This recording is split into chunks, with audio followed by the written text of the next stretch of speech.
Can you crack this code? Hello everyone, welcome to Saze Maths.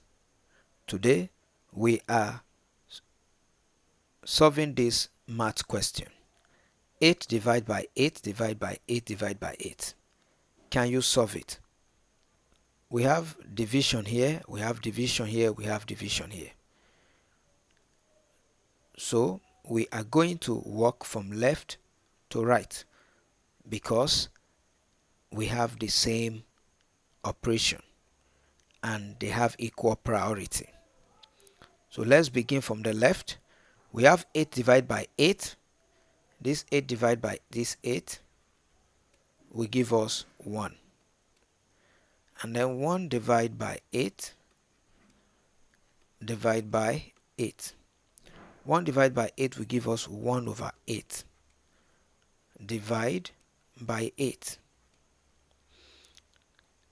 Now, using the KCF rule, K stands for keep the first fraction, which is this one. That is, we write 1 over 8 again. C stands for change division to multiplication. And F stands for flip. Flip this 8. So this means that this 8 was actually 8 over 1.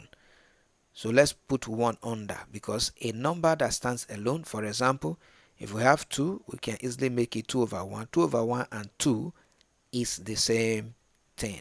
So we have to flip this one now. It will give us 1 over 8. Now 1 times 1 equal to 1. And then 8 times 8 will give us 64. This is the correct answer. Kindly subscribe to this channel.